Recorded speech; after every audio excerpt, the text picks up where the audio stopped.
My name is Scott Buxton, and I'm an instrument maker from Jaffrey, British Columbia, Canada.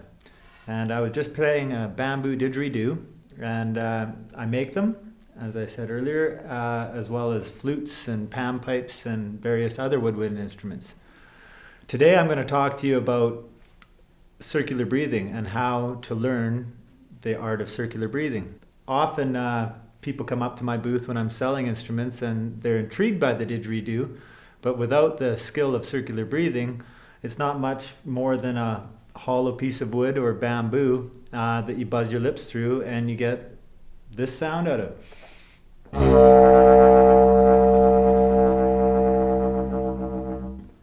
But without being able to recycle your air, or what is termed circular breathing, it's pretty boring because you run out of air. So in talking about circular breathing, the first thing I want to make people aware of is when you're circular breathing, you're not actually breathing in and out of your mouth at the same time. That's impossible from what I understand. What you're doing is you're using air that is stored in your cheeks to power the sound of the didgeridoo while you bring air in through your nose. Now, it sounds kind of difficult, and if you think about it too much, it is difficult. But it's really like riding a bike. You know, when we were kids, it took a while to get that balance, and then one day you magically rode away and never thought about it. And with what I'm about to tell you, it's the same kind of principle. You work through a few muscle groups in the face and the lungs, and within a couple of days you should be able to get the technique of circular breathing down. So the first thing I want to do, and follow along with me or do this after you've watched the video, is we want to train our cheeks, and that is the reservoir. It's kind of like the bag on a bagpipe. And so what we do is we fill up our mouth with air like this and just hold that air in your mouth, and then I want you to focus on your nose and start breathing in naturally through your nose like this.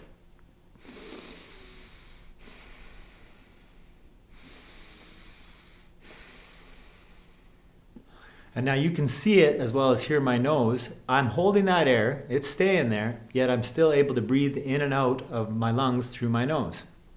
Now the next step is to gain control of our reservoir, the cheeks. And so in this step, I don't want you to think about your nose or the air going in and out of your lungs.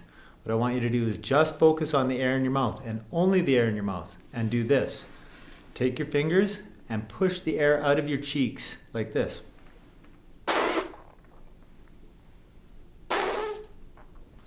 And here I was using resistance on my lips. You could hear the going. That's important so that you can actually hear what is going on while you're doing it. So do that a couple of times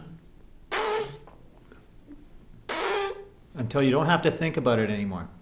Now we step back in the lesson, and already we know how to do this.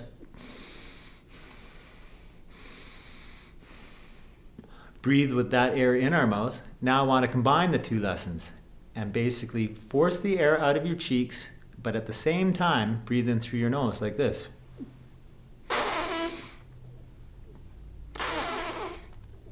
And so you could hear my nose at the same time as you could hear the air coming out of my mouth. I was actually breathing in at the same time as I was pushing air out of my mouth. So now practice that again for 5 minutes until you don't have to think about it anymore. Next, we go back a step and we forget about our fingers and we do the air out of our mouth just with our cheek muscles like this.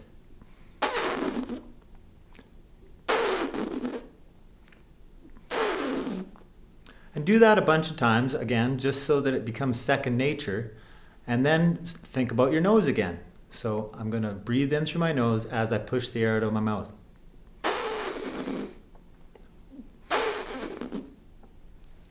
That's circular breathing right there. And then basically you start to loop it. If you're having trouble doing this, one of the things you can do, and it's the easiest place to practice it, is in the shower.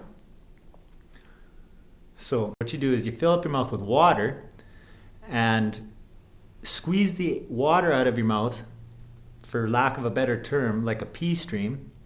And while you do that, breathe in and out of your nose, because your gag reflex will not allow you to inhale the water.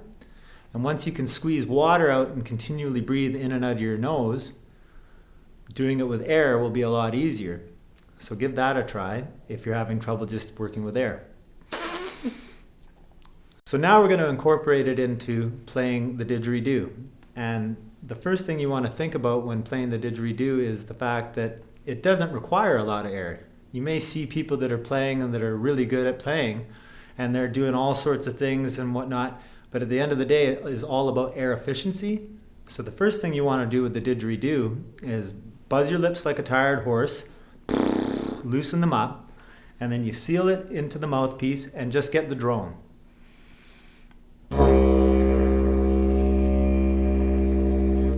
And when you're doing the drone, don't worry about volume. You can play it loud, you can play it soft, but what I want you to work on is air efficiency. So I can play it loudly, and I'm out of air really quickly. Not a very good thing to do when you're trying to get the circle going.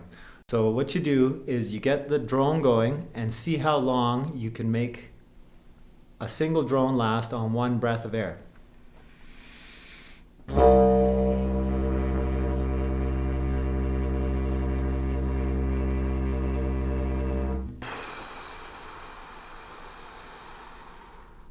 I could bore you on how long I can sustain one note on one lungful of air, because that's really how little air I'm using to make the didgeridoo make a sound.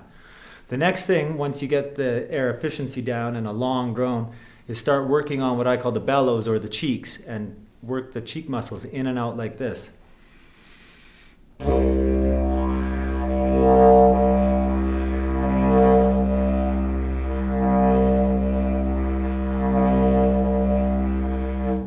And really work on doing controlled breath with your cheeks. You can go really quickly, and that's kind of, well, it's part of the dynamics of the didge if you want to get it going wow, wow, kind of like. That's fun for later, but when we're learning the circular breathing, you just want to keep things slow and meticulous and allow yourself to digest the previous lessons. So work on that drone for 10 minutes, then work on the cheeks for another 10 minutes. And once you can do both together without even thinking about it, then we go back to our lesson that we learned without the didgeridoo, and that's pushing the air out again and breathing in. And so I'm going to do it on the didgeridoo.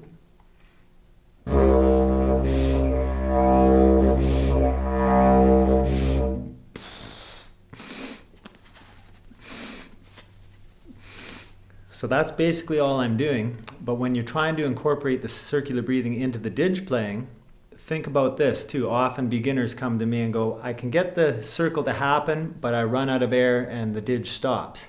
And that's because they exhaust their lungs of all the air, and you can only get so much in one cheekful of air to revitalize your lungs, so the didge stops. So if you picture your lungs as a glass, and you deflate the glass or empty the glass to half full and then top it back up, you have a lot of back pressure in your lungs from the remaining air from the last breath, and it makes it a lot easier to keep the didgeridoo going.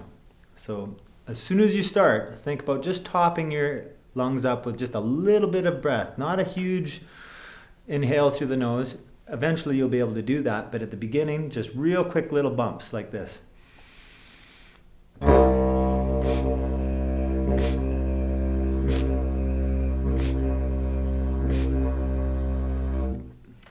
And basically I'm still at full lung capacity because I haven't used any of the air in my lungs. I've just used a tiny bit, filled it up, a tiny bit, filled it up.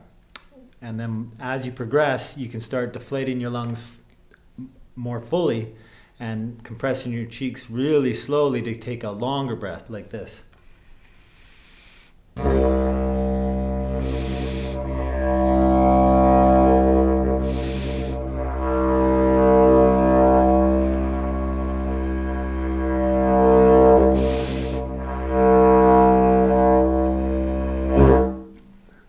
And that's basically it.